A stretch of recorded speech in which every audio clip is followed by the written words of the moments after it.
ने इंजीनियरिंग किया है, किसी ने मेडिकल किया है, किसी ने सिंपल ग्रेजुएशन किया है, तो हर व्यक्ति का अपना-अपना यूनिक स्पेसिफिकेशन होता है।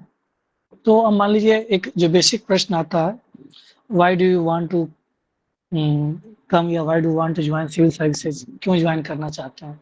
तो ऐसा ना हो कि आपका जो बैकग्राउंड है, आपका जो 20 साल, 25 साल का जो जर्नी रहा है, उससे मैच करना चाहिए। कुछ भी हम बताएँ तो वो समेटेट करना चाहिए, जस्टिफिकेशन वो आपका बेहतर होना चाहिए। कुछ अलग-अलग आप पॉइंट दे सकते हैं, तो उसी में जैसे कि दूसरा है, आप में ऐसा क्या गुण होना चाहिए, जो एक सफल प्रशासक के लिए ज़रूरी होता है। एक जो गुड एडमिनिस्ट्रेटर होता है, उसके लिए क्या-क्या गुण होना चाहिए, तो कुछ आपके याद होने चाहिए या कुछ आपकी क्वालिटी से मैच करना चाहिए, वो झलकना चाहिए। ये है गैप ईयर को कैसे उसको जस्टिफ़ाई करेंगे। बहुत सारे बच्चे ऐसे होंगे जिनका कि बहुत ज़्यादा गैप ईयर हो गया होगा, तो उसको भी उससे डरना नहीं है, उसको कैसे जस्टिफ़ाई करेंगे। अब किन्हीं का इंजीनियरिंग बैकग्राउंड है, किन्हीं का टेक्निकल बैकग्राउंड नहीं है, फिर भी उसने सब्जेक्ट चेंज कर लिया है, तो उसमें हम कैसे जवाब देंगे?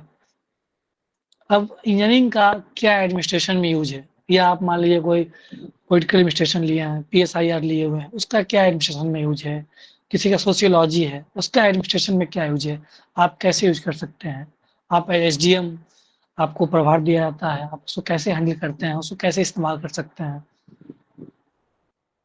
ये चीज़ें हैं। फिर अलग-अलग जिनका ब्रांच है, उसको भी आप एक अच्छा-सा नोट्स बना सकते हैं। जैसे मैकेनिकल इंजीनियरिंग का है कि आप कैसे उसको पॉइंट बाय पॉइंट बना सकते हैं। फिर ये है कि अलग-अलग तरीके से ये देखिए डायरेक्ट और इनडायरेक्ट एक होता है ना कोई चीज़ का एक डायरेक्ट इम्पैक्ट होता है शॉर्ट टर्म और लॉन्ग टर्म। तो ये आप प्रत्येक सब्जेक्ट के लिए हो सकता है, प्रत्येक जिनका भी बैकग्राउंड अलग-अलग रहा है उसके लिए हो सकता है। लेकिन ये प्रयास करना कि पॉइंट वाइज़ आप बनाएँ, अभी से ही आपकी कॉपी में हो और उस चीज़ को आप अपने मिरर के सामने बोलते रहें। तो जितना अधिक आप बोलेंगे, जितना अधिक आप कॉन्फिडेंट होंगे, उतना बेहतर होगा। लेकिन ये कब होगा? जब आपकी कॉपी में पॉइंट बाय पॉइंट होगा। एडमिनिस्ट्रेशन अलग-अलग मेनली 2 तरह के होते हैं, सिविल और पुलिस एडमिनिस्ट्रेशन होते हैं। एसडीएम और एसडीओ दोनों में बेसिक डिफरेंस क्या है? डीएम कलेक्टर में बेसिक डिफरेंस क्या है? डीवाईएसपी, एसडीपीओ और आपका अ, एडिशनल एपीएस दो तीनों में क्या डिफरेंस है? तो ये आपको पता होना चाहिए क्योंकि जनरली जो होते हैं आईपीएस वाले, उनका होता है क्या कि अ, एक होता है बिहार पुलिस सर्विस और एक होता है आईपीएस, लेकिन दोनों का जो पद होता है अलग-अलग होता है, कैडर अलग-अलग होता है, तो दोनों में क्या बेसिक डिफरेंस है, हम लोग पढ़ेंगे उसको। फिर अगर किन्हीं का डीवाईएसपी फर्स्ट चॉइस है, तो क्यों फर्स्ट चॉइस है? उसका ऑथेंटिक रीज़न, जस्टिफिकेबल रीज़न होना चाहिए। ऐसा रीज़न दें कि आपके पर्सनैलिटी से मैच करे। अगर आप जॉइन कर रहे हैं as a DSP, as a SDM तो आपका क्या-क्या प्रायोरिटी हो सकता है? आप पहला वो 3 काम कौन-सा करेंगे? पहला वो 5 काम कौन-सा करेंगे? तो आपके पास वो एग्ज़ाम्पल होना चाहिए। वो आपके नोट्स में हो ताकि वहाँ पे आपको बहुत ज़्यादा सोचना नहीं पड़े और प्रयास करना है कि उसको आप क्रॉस क्वेश्चन भी करें, अपने से दोस्तों के साथ, बाकी तो मॉक इंटरव्यू के माध्यम से किया ही जाता है।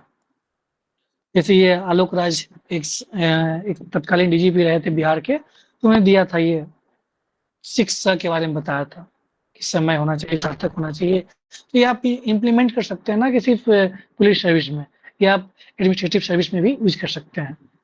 उसको हम कैसे किसी व्यक्ति के प्रति कितना संवेदनशील हो, समय देना चाहिए, रिस्पॉन्स टाइम, कोई व्यक्ति किसी तरह का क्या तकनीकी समस्या है पुलिस में और क्या-क्या रिफ़ॉर्म्स होना चाहिए।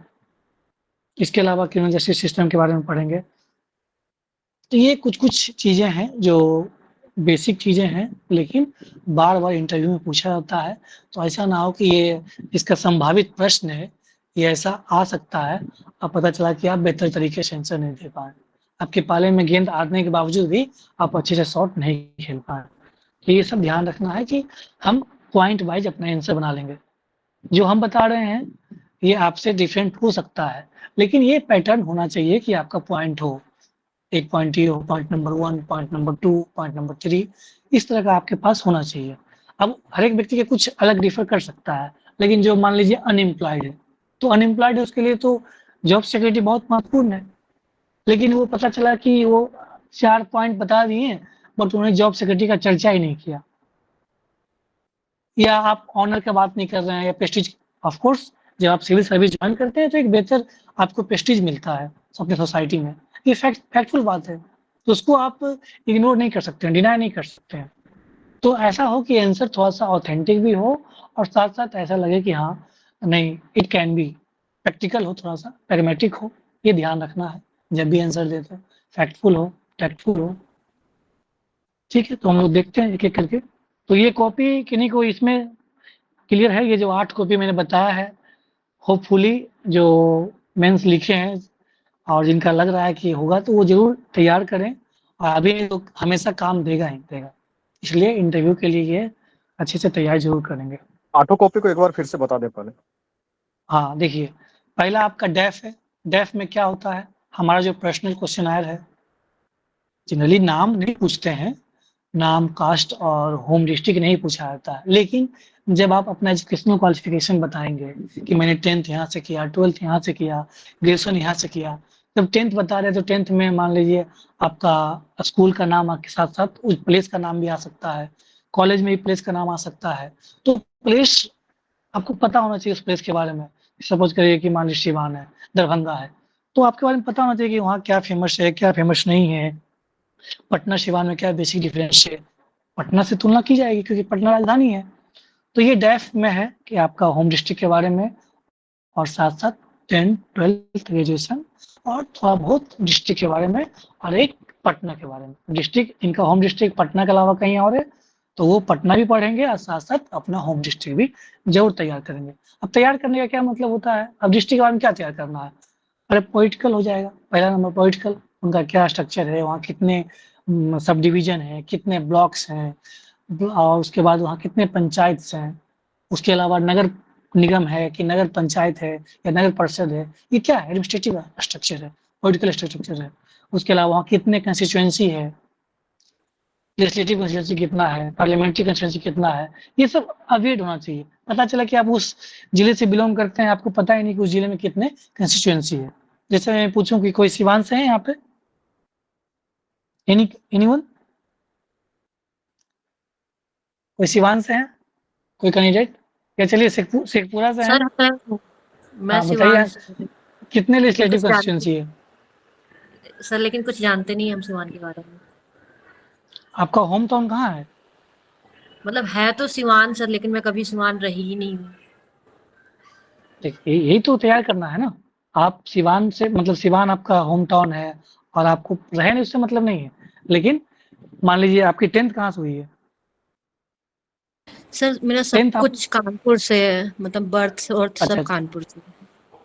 ठीक है, जो नहीं जो अगर मान लीजिए आप अगर चर्चा करते हैं तो वहाँ के बारे में पता होना चाहिए, वहाँ पे कितने हैं, कितनी कंस्टिट्यूएंसी है। जैसे कि सिवान में कुल 8 लेजिस्लेटिव कंस्टिट्यूएंसी है, जबकि लोकसभा कंस्टिट्यूएंसी 2 है।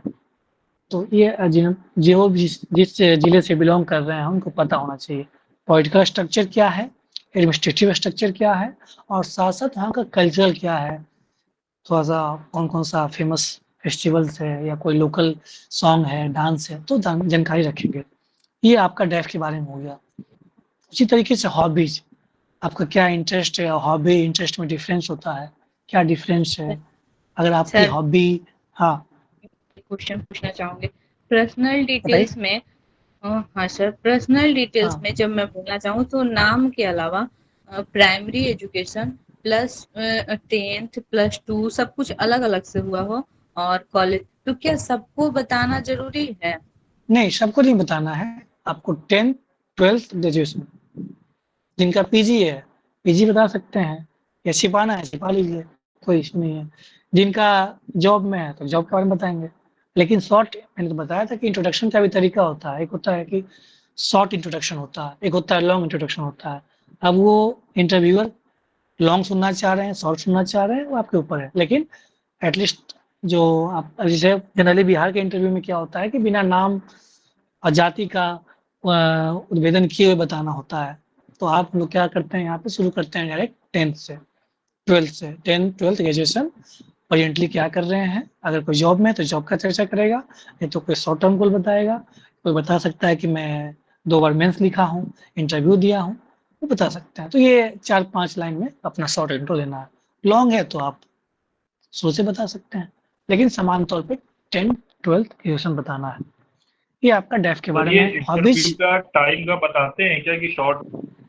ठीक है, नेक्स्ट बढ़ते हैं।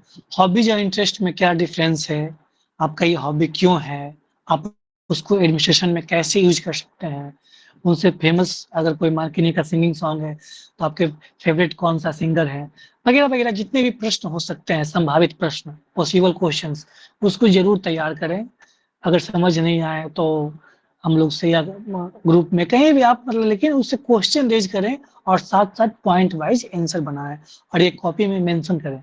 ये आप अभी से करेंगे तो जब इंटरव्यू का शेड्यूल आएगा, रिजल्ट आएगा, तो आप पैनिक नहीं रहेंगे। आपका मोस्टली 50%, 60%, 70% नोट्स तैयार रहेगा, सिर्फ करेंट को पढ़ना होगा और मॉक देना होगा, 2 काम रहेगा। Otherwise you will be panic.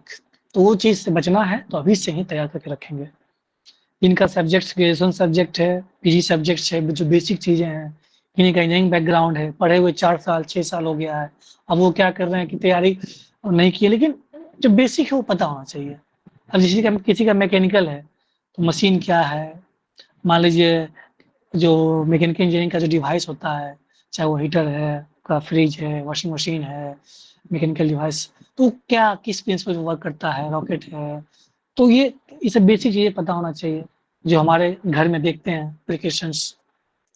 और कुछ-कुछ जो लॉज होते हैं, अब Newton's first law, second law, third law, thermodynamics law, इसी तरह सिविल का है। तो हर एक ब्रांच का अलग-अलग, या जिन्हीं का मान सोशियोलॉजी है, जो ह्यूमैनिटी सब्जेक्ट वाले हैं, उनको भी एटलीस्ट बेसिक तैयार कर लें, ताकि उस समय आपको बस मॉक देना रहे, अधिक से अधिक प्रैक्टिस करना रहे। ऑप्शनल सब्जेक्ट किन्हीं का जब से ऑब्जेक्टिव हुआ है तो जनरली क्या हो रहा है कि हिस्ट्री ले रहे हैं, ज्योग्राफी ले रहे हैं, चेंज हो गया है, तो उसपे भी काम करना पड़ जाएगा। 2 सब्जेक्ट अगर किन्हीं का डिफर कर गया है तो 2 सब्जेक्ट पे काम करना पड़ेगा। एडमिनिस्ट्रेशन इन बिहार कुछ क्लास हम लोग लिए हैं और भी बहुत सारा क्लास लेंगे। कितने प्रकार का एडमिनिस्ट्रेशन है, 2 प्रकार का मेनली होता है, सिविल और पुलिस एडमिनिस्ट्रेशन होता है। कितने डिपार्टमेंट्स हैं, अलग-अलग डिपार्टमेंट का क्या वर्क है, डिस्ट्रिक्ट एडमिनिस्ट्रेशन कैसे चलता है, ब्लॉक एडमिनिस्ट्रेशन कैसे चलता है, ग्राम पंचायत लेवल पे क्या है, अलग-अलग कौन सा एडमिनिस्ट्रेटिव यूनिट होता है, डिपार्टमेंट से उसके बाद क्या होता है। तो ये सारा आपको पता होना चाहिए, कितने डिपार्टमेंट्स हैं, कौन फ्लैगशिप स्कीम है, 7/1, 7/2 बिहार का जो फ्लैगशिप स्कीम है। तो ये चीज़ें आपको मगअप होना चाहिए। ये कब होगा, जब आप अच्छे से आपके नोट्स में होगा। जैसे हम लोग पीटी के लिए पढ़ते हैं बार-बार, मेंस के लिए लिखते हैं, उसी प्रकार से इंटरव्यू के लिए भी एक अच्छा-सा नोट्स बनाएँगे। और ये मैं बार-बार जब भी क्लास लेता हूँ तो ये बार-बार ज़रूर पॉइंट आउट करता हूँ, इसलिए कि आपके पास जब लिखा होगा point number 1, point number 2, point number 3, then you should be brief and crisp. Otherwise क्या होगा कि आप किधर भटक जाएँगे पता नहीं चलेगा। और जहाँ भटके वो तो यही चाहते हैं।